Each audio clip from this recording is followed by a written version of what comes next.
For the first time since we bought this old farmhouse 6 years ago, we've been running off-grid for almost 2 whole months with our own produced electricity. And that in Latvia, in north of Europe.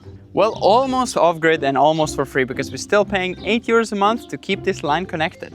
But for actual electricity like lights, water pump, fridges, editing computers and everything else, we've been running from our solar panels. And this is no solar farm. This is only 4 kilowatts of solar panels. And with today's upgrade, we are gonna double our storage from 10 kilowatt hours to 20 kilowatt hours. So let's get started with the video.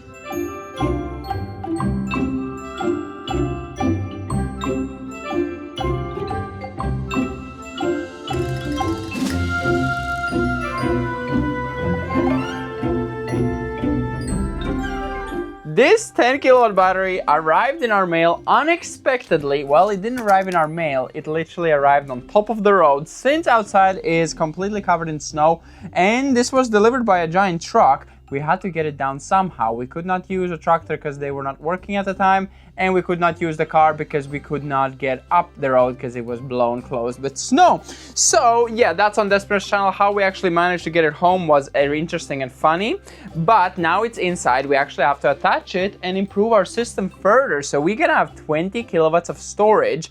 As you saw before, we did install the Deye setup. We installed the battery and the inverter, and that's been working amazingly. I did some research, and this thing is so much more efficient than our cheap one that we had before. This one actually can extract a lot more power from a lot less sun. Like cloudy days will produce a lot more, and a sunny day like in the winter will produce a lot more than before. Sometimes even double, if not triple, the power we were getting before. Which maybe I'm exaggerating, but that's how it's feeling. It's really working good and keeping that battery charged. But we also been using the feature to charge in at night. Since we have a dynamic price, we actually charge in the night when it's really cheap and use in the day when it's really expensive. Since it's winter, everyone's using heat and electricity, so the prices have skyrocketed in the daytime. But in the night, it's very cheap, and that's when we're charging it. So we actually saved a lot of money on our electric bill. So doubling it is just gonna mean a lot more savings, and in summer pretty much, we will never run out of juice. I think this will last few days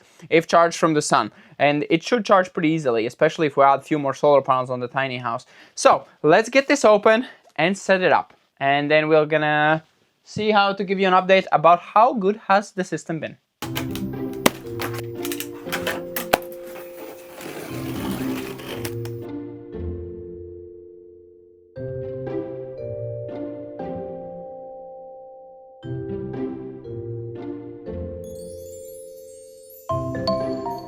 Let's get this bad boy out, which is really heavy. If you remember, it's 160 kilos. These things are heavy.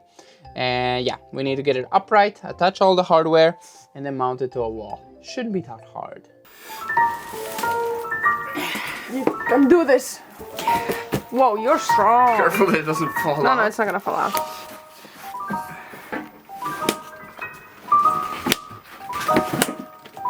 Perfect. It's walking with such passion.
Okay, it's turning on.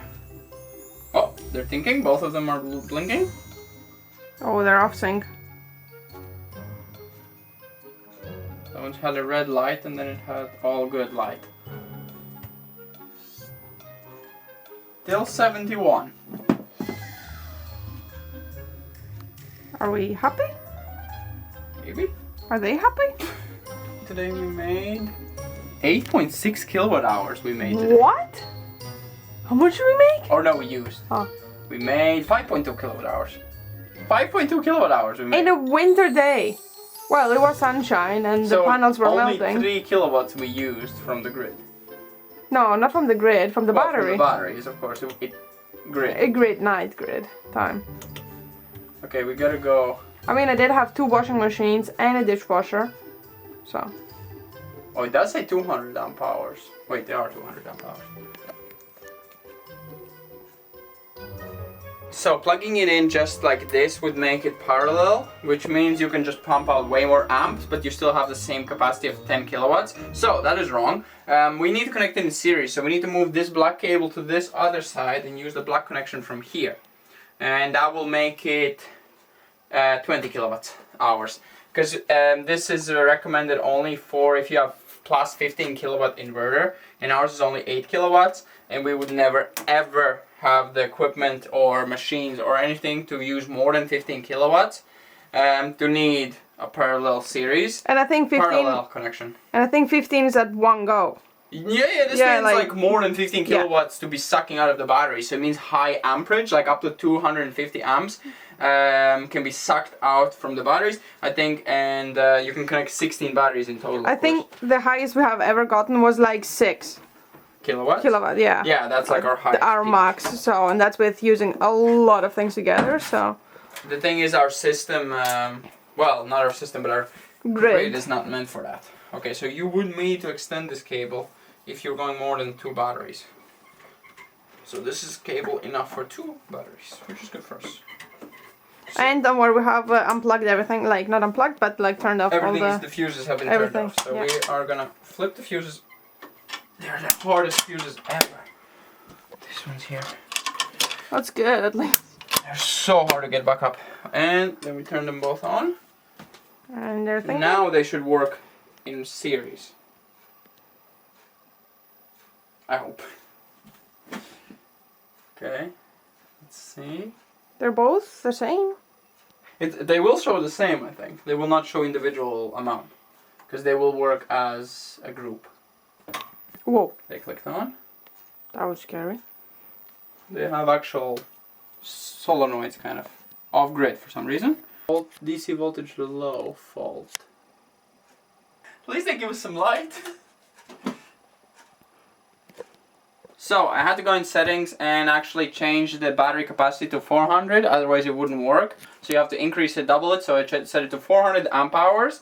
So now we are double, and it straight away turned on and said 89% left. So the reason we don't want to start charging now or to use the grid for our house is that currently I think it's like 20 cents a kilowatt, and in the night it goes on all the way to 1 cent a kilowatt. So we can charge these guys up at 1 cent a kilowatt instead of now using 20 cents a kilowatt. So we can even now put dishwashers and washing machines, which Desmond is planning to, and then charge them back to full during the night when it's 1 cent. We probably have to set up our charging speed to be way faster, because right now we're putting only 2 kilowatts in, which is enough for 1 battery, but for 2 we might need a bit more, but probably we're honestly not going to use that much, so probably the 2 kilowatts is fine. Since our grid outside is so weak and 4 kilowatts is already like dimming the lights, we have to set it to 2 kilowatts. That's why this setup for us is the best, because the grid is so bad. Our grid is literally unusably bad. I don't know if it's something to do with our cable that's digged in, but that's a proper big cable that's digged in the ground, so it shouldn't be a problem. But we are really struggling for electricity from the grid. So we'd rather just have our own source, and we are way more resistant to having any lighting problems, any electricity, and the voltage is perfect, because with the grid the voltage goes all the way down to 180 from 230. That's like the worst case scenario. Of course 200, 210 is like an average where it's sitting at. I can check here what it's on now. Oh no, it can't because we turned it off, but usually it's pretty bad. So that's why this is really nice and stable. So Also, in case electricity cuts out, it is a UPS, USB, I think it's called, not UPS, USB. So it turns on instantly and it prevents you from the computer to die. So your work doesn't go to waste, which is important for us because we edit. So yeah, now they're installed. Let's just enjoy using them. And then we're going to give you an update on some numbers once we have a bit more details about the sun, because it is actually sun shining quite a bit now. Even in February, in end of February, we were getting 2.3 kilowatts and peak of the day was 2.6 kilowatts. Then the next highest we had in March with 3.1 kilowatts, and then in May we were already getting 3.5 kilowatts of power. Even on the evenings we were getting 0.6. This is almost sunset.